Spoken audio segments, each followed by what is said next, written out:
during freshman military training. My roommate came across a video of a rich second-generation guy taking a girl who had heat stroke to the infirmary, and they fell for each other. Excited, she told me, "When we're training later, I'm going to fake a faint. Whatever you do, don't bother with me. Maybe I can catch a rich guy, too, and make him my boyfriend." Seeing that she was really serious, I kindly reminded her, "Those are all low-probability events. Let's just behave and get through military training honestly. If the instructor finds out you're faking fainting, you'll be punished." Under my persuasion, my roommate finally gave up on the idea unexpectedly on the day military training ended. A girl posted on the confession wall that she had found a rich, handsome, top-tier boyfriend by pretending to faint. Looking at the diamond necklace and designer handbag in the photos, my roommate was so regretful that her eyes turned red. I wanted to comfort her, but she suddenly turned around and shoved me down the stairs. "Chungyen, if it weren't for you, I would have already landed a rich second-generation boyfriend. You're just afraid I'll end up living better than you. So, you're using your decent family background to keep me as the green leaf that makes you look good." My roommate hated me for making her miss her chance and even smashed my phone so I couldn't call an ambulance. I died with hatred in my heart, and when I opened my eyes again, I had returned to the day my roommate was about to fake a faint. This time, facing my roommate's excited anticipation, I smiled calmly.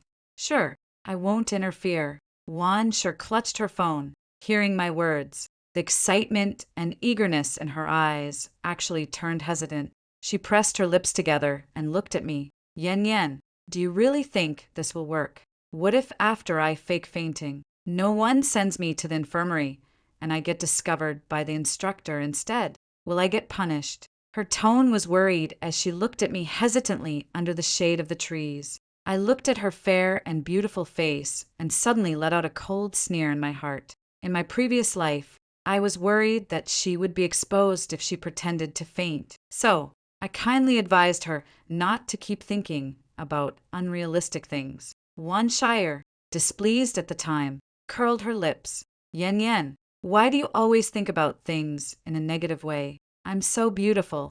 What if I really catch the eye of some rich second-generation heir after pretending to faint? Then I won't have to work so hard after graduation." Wan Sher was indeed quite beautiful with a kind of delicate, innocent-looking face that made people want to protect her at first glance. I was deceived by her appearance and thought she was just an overly innocent girl. So, I earnestly tried to persuade her. "There's no such thing as a free lunch from the sky. Let's just honestly get through military training. If you fake faint and get discovered by the drill instructor, you'll have to run laps as punishment."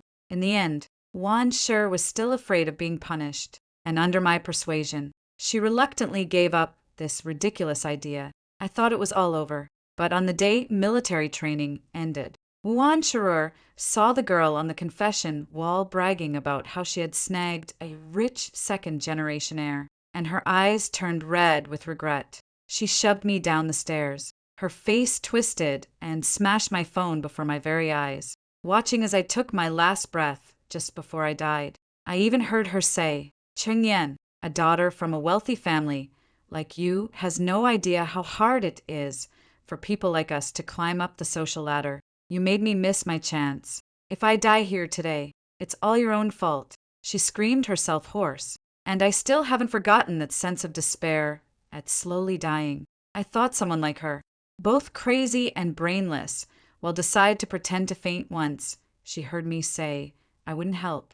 I didn't expect that instead of persuading her, she'd start hesitating on her own. She was worried about being punished and considered the consequences very thoroughly. So, in her previous life, even though she knew I was saying those things for her own good, she still blamed me for everything. A chill ran down my spine, and my gaze turned cold as I said, flatly, "I don't know either.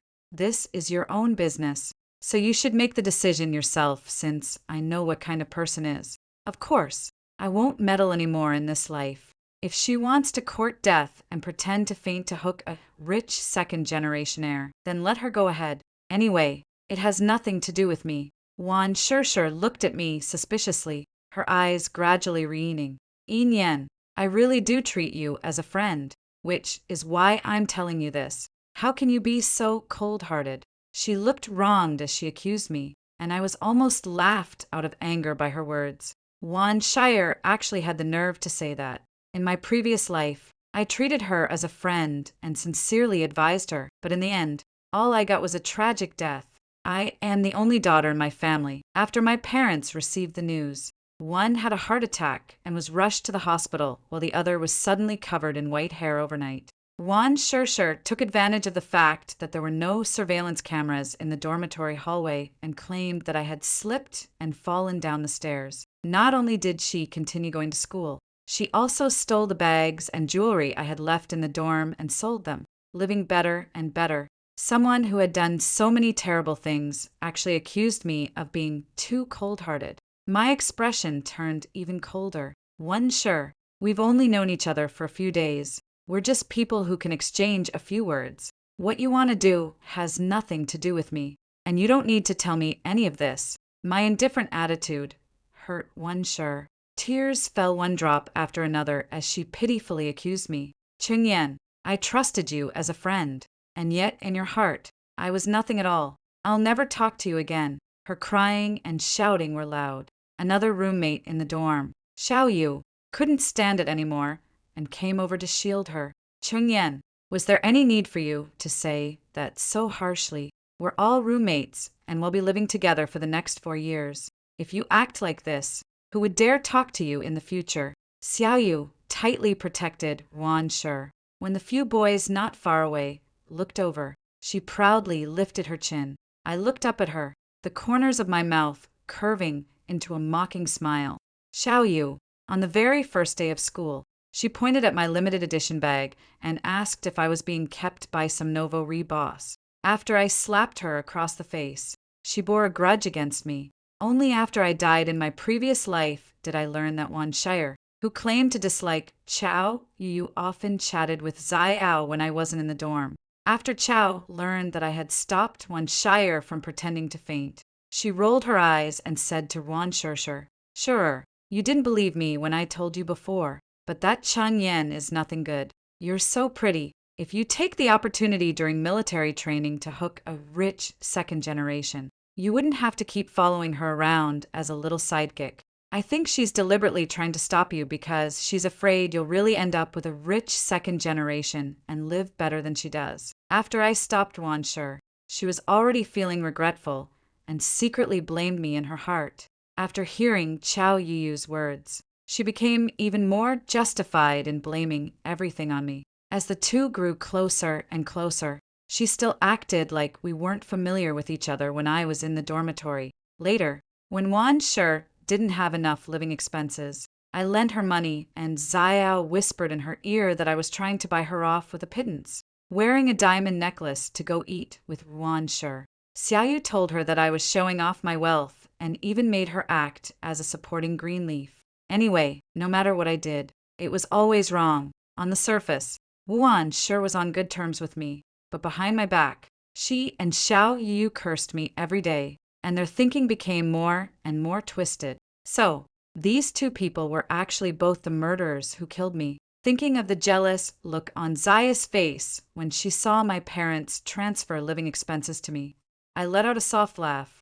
I came here to study, not to make friends on purpose. Since we don't get along, then let's not talk to each other anymore. As I said this, my gaze was on Wan Shire. Wan Shire looked conflicted as if she were thinking about the benefits I could bring her. She stopped crying and softened her attitude. Yen, you. She wanted to smooth things over with me, but Xiao got the urge to show off and feeling indignant, pulled her back. Sure, let's go. Someone like her who comes from a wealthy family would never treat you as a friend.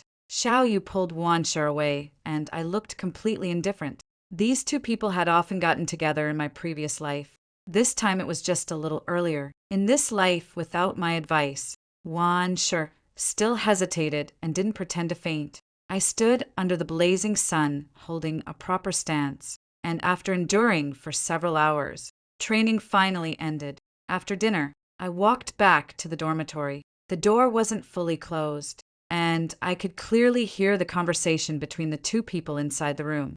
Xiaoyu said excitedly, "Sure, sure, this is your chance. What are you still hesitating about? You're young and pretty. If you pretend to faint, there's definitely going to be a guy who will feel sorry for you and take you to the infirmary." I looked it up. There are a lot of low-key, rich, second-generation kids at our university. As long as there's noch ohne. You'll be able to become a rich wife in the future. Her tone was so excited. It was as if she couldn't wait to do it herself. Wan sure wiped the sweat from her forehead, speaking with hesitation and anticipation. "Yui, can I really do it? What if no one helps me?" Xiaoyu pulled her straight to the mirror and said firmly, "Sure, sure. You're so beautiful. You'll definitely be fine. You should just rest easy. When you land a rich second-generation guy, you'll have all the designer bags and luxury watches that Chang Yan has too." Wan Scherzer was still quite confident in her looks, and when she heard this, a flash of jealousy quickly crossed her eyes. "Okay, then I'll give it a try this afternoon. Ah, you once I'm living the good life. I definitely won't forget you." The two talked happily, and I stood at the door, the corners of my lips curling in mockery. Xiaoyu was desperate to climb the social ladder, but she was far too ordinary looking. By becoming friends with Wan Shire and having Wan Sher go after rich second-generation heirs, she could also take the opportunity to gain some benefits. They had planned it well, but there were very few truly stupid rich second-generation heirs at school. After the two of them finished talking, I pushed the door open and went into the dormitory. Wan Sher tilted her head and glanced at me, probably because she had found her confidence in Xiao. She looked at me now with clear disdain in her eyes. I ignored her, went to wash my face, and lay down on the bed, planning to get some proper rest before training. After Wan Shire realized I simply hadn't taken her seriously at all, her expression twisted for a moment. She glared at me and took her change of clothes to the bathroom the whole noon. Wan Sher was either taking a shower or putting on makeup, making so much noise that there was no way to sleep at all. I was woken up, but I wasn't angry at all because I knew that Wan Sher was dressing herself up so diligently all for the sake of hooking a rich second-generation guy in the afternoon. In my previous life, after I talked her out of it, Wan Sher gave up on the idea and regretted it deeply. I was very curious what would happen in this life if I let things go as she wished and allowed her to fake fainting to hook a second-generation rich kid. When the broadcast reminded all first-year students to gather on the playground, Wan Sher had just finished doing her hair. She hurriedly grabbed her perfume and sprayed some on herself, then asked Xiaoyu with an expectant look on her face, "You, do I look okay like this?" She already looked good without makeup and with full makeup on. She naturally looked even better. Jealousy flickered quickly in Xia's eyes, but she still smiled on the surface and praised her for looking beautiful. Flattered, Wan Scherzer lifted her chin slightly, then turned her gaze to me. Seeing that I had only applied sunscreen, she grew even more smug. She went to the playground arm in arm with Xiaoyu, chatting and laughing along the way like they were best friends. I stood in the girls' line watching Wan Shire and Xiaoyu linger near the boys' group to attract their attention. A lot of the boys' eyes lit up when they saw Wan Shire.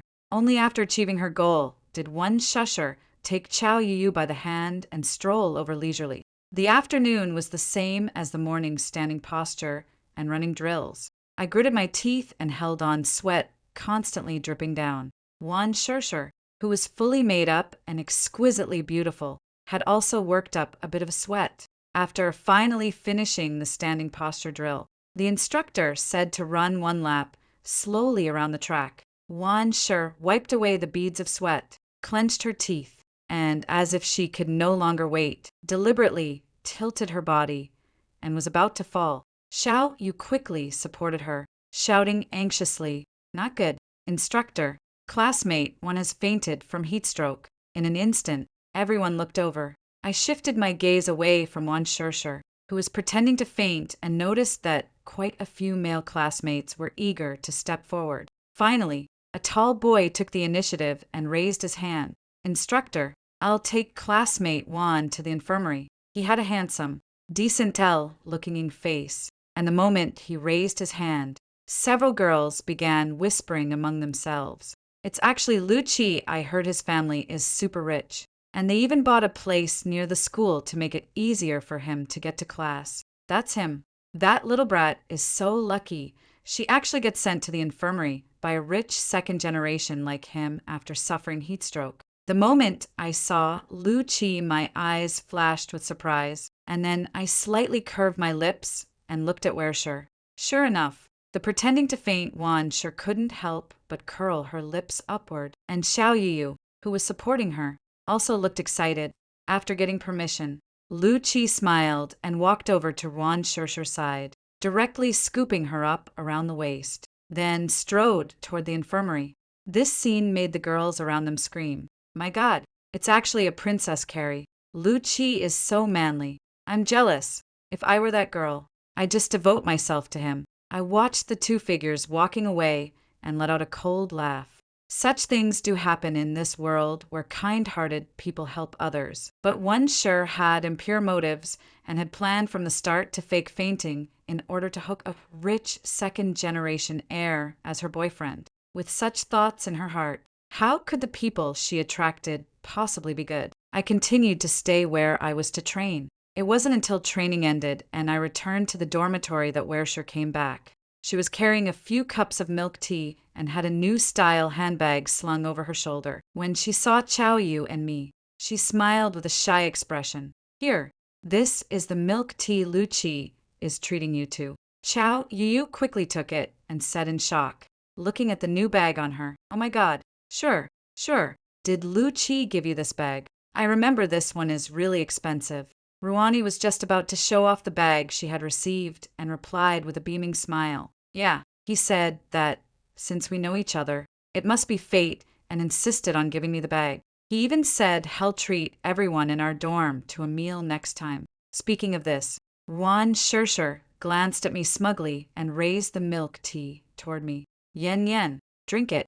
This is also Louis's kind gesture. I refused with a calm expression. No, I still have to go eat later. As soon as I finished speaking, I was about to walk out of the dormitory past her, but Wan Shersher suddenly reached out and grabbed me. She looked at her with displeasure and said, Chengyan, what are you so cocky about? You're just a nouveau riche with a few filthy, rich family dollars. Lu Qi is way richer than you, and he's not nearly as hard to deal with. I looked at her hand, clutching my sleeve, and my expression darkened. Let go. Wan sure thought she had hooked up with a rich second-generation heir and was already in the same social class as me. Of course, she wouldn't listen to me. She said haughtily, Chengyan, I'm telling you, I'll soon become Lu Qi's girlfriend. In the future, don't even think about making me the green leaf that sets you off. Apologize for your attitude right now, and in the future, we can still be friends. She kept rambling on, which only irritated me. Xiao Yu, who was drinking milk tea beside her, also chimed in sarcastically. That's right.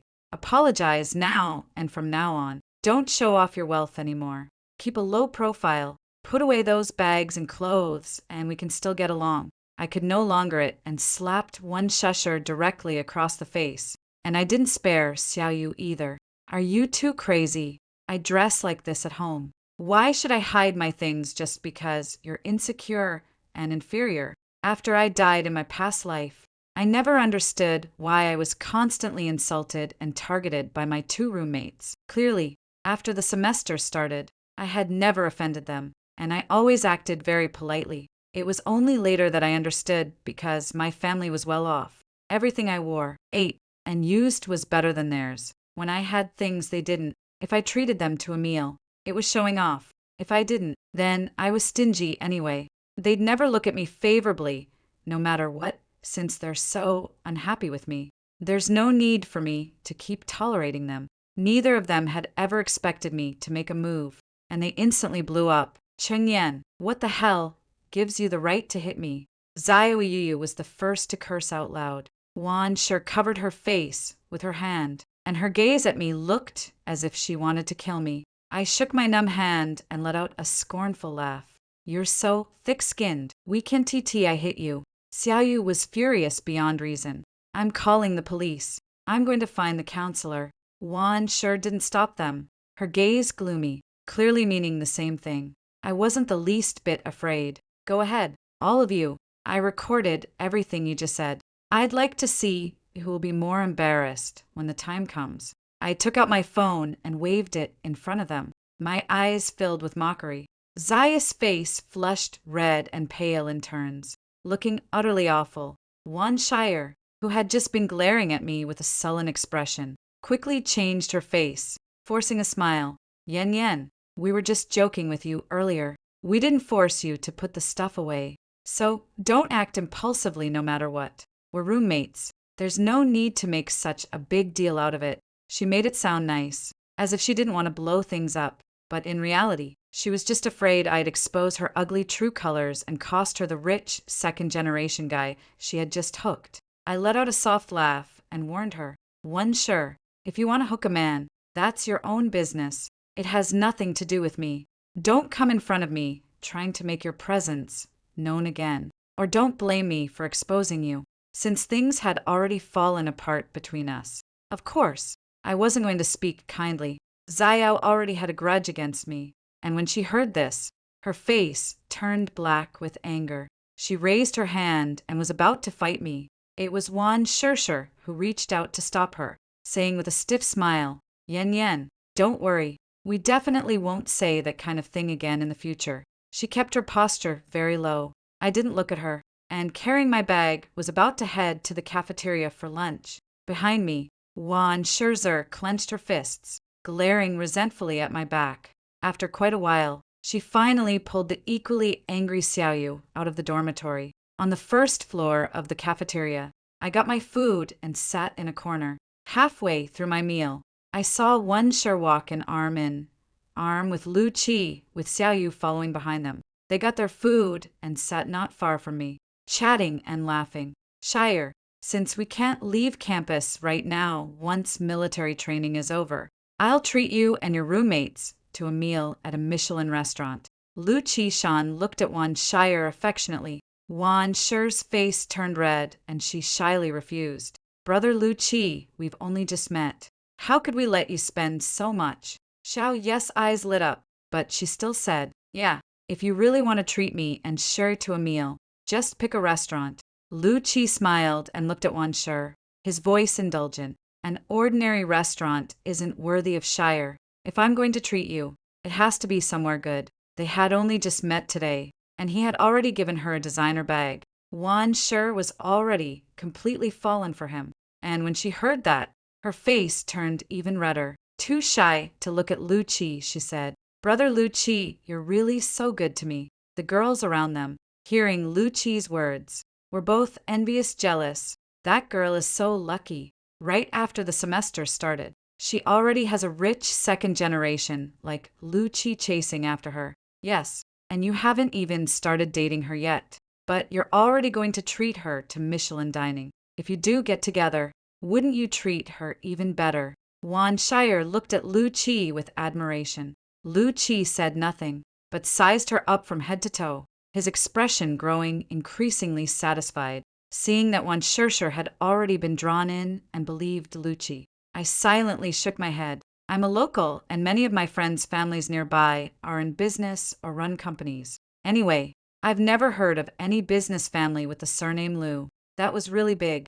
Among the people around me with the surname Lu who were in business, there was only one small company on the verge of bankruptcy. Thinking of this, I smiled with amusement. I'd heard that the boss's son of that small company had done quite a few shady things in an effort to save the company. If Lu Qi was that person, then I took one last look at Wan Shire, who was flirting with Lu Qi, and at Xiao Yu, whose eyes were burning as she stared at Lu Qi. Then I picked up my tray and left. Kind words can't persuade those who are determined to die. Wan sure has a vile personality, and Xiao Yu is no good either. No matter what fate befalls them, they've only themselves to blame. In the next few days, I carried on with military training as usual every day. Meanwhile, Wan sure found all kinds of excuses to avoid the training. Louis often had food delivered to her and even sent her expensive cosmetics and jewelry through others.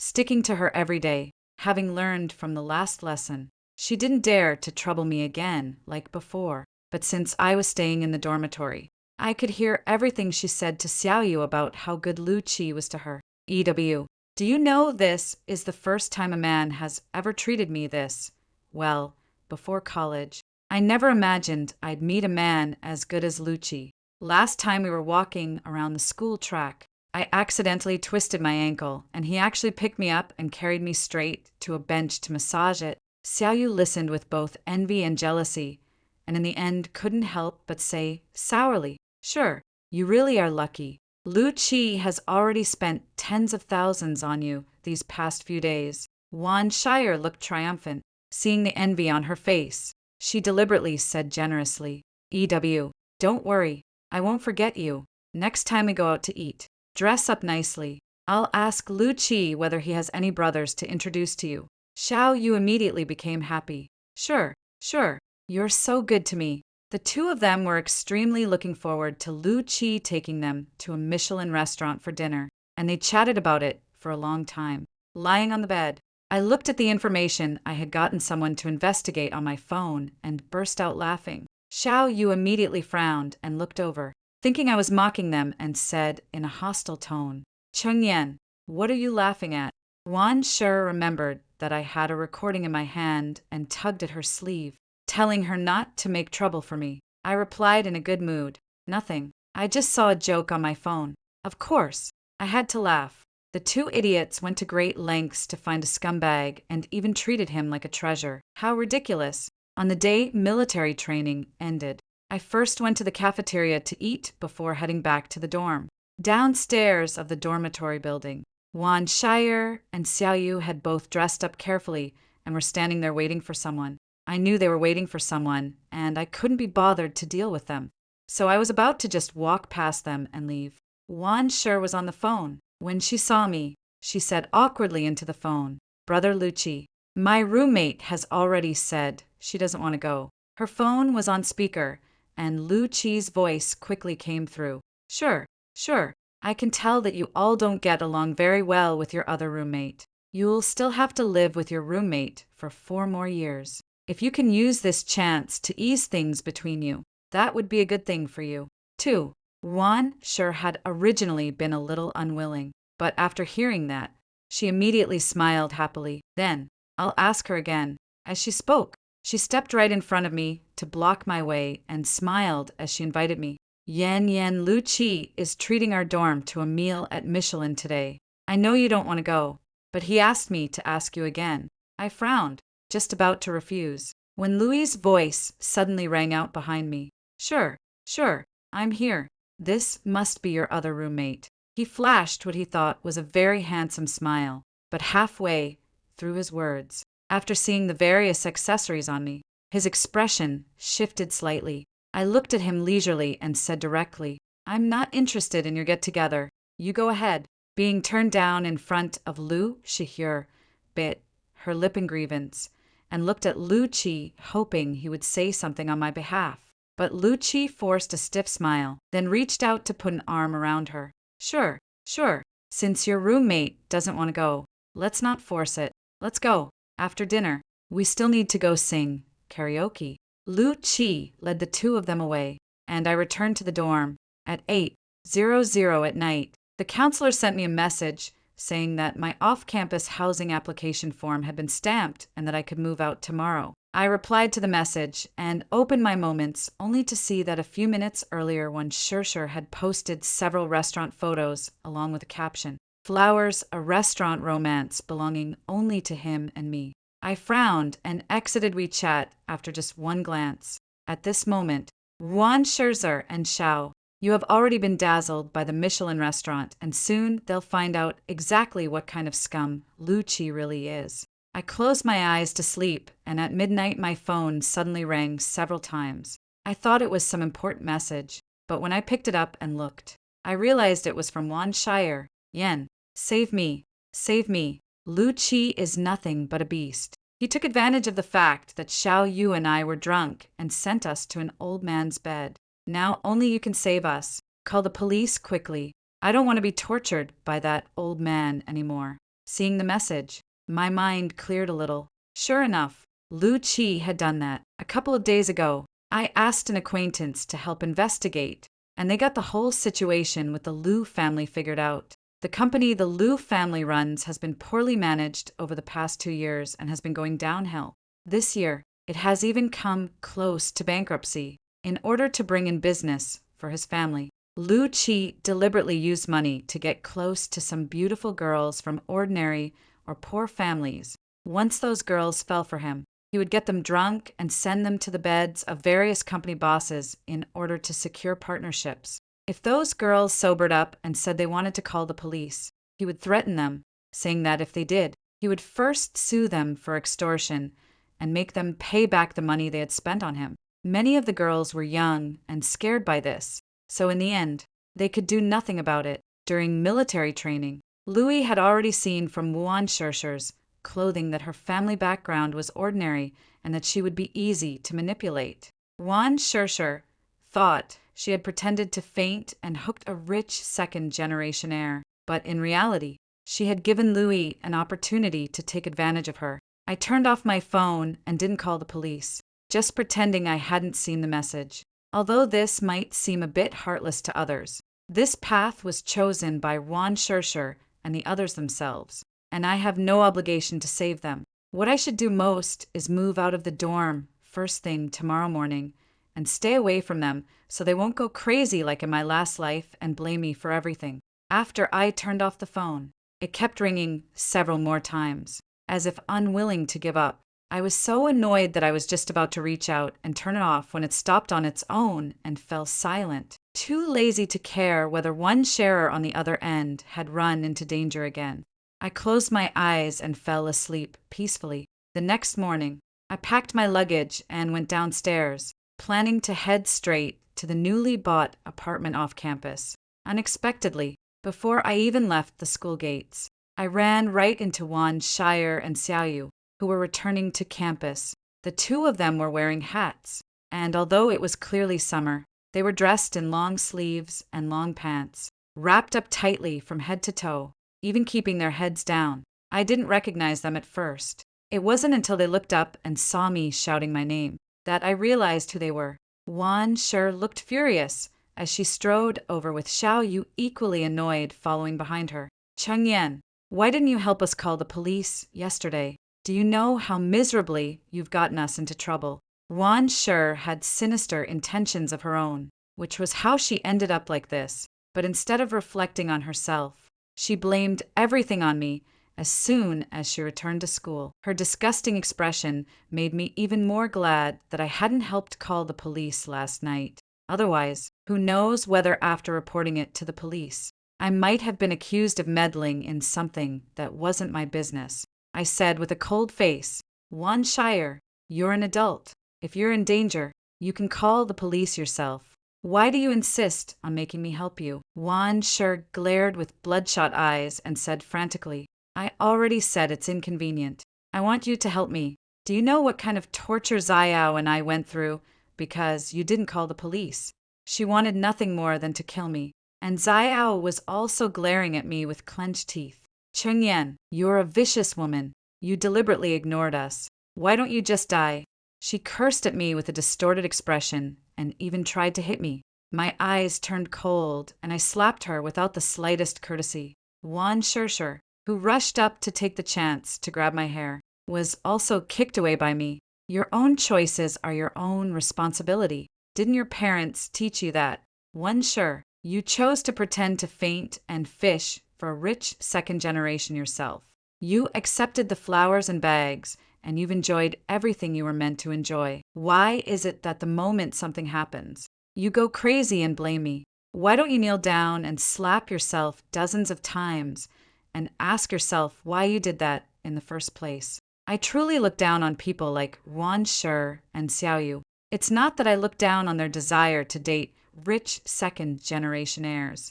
I simply look down on the two of them. I have always believed that no matter what decision a person makes, it must be the result of careful thought. If they succeed, of course, they can be happy, but if they fail, they should also have the ability to clean up their own mess. Not only do these two lack the ability to clean up their own messes. They're also resentful of the rich.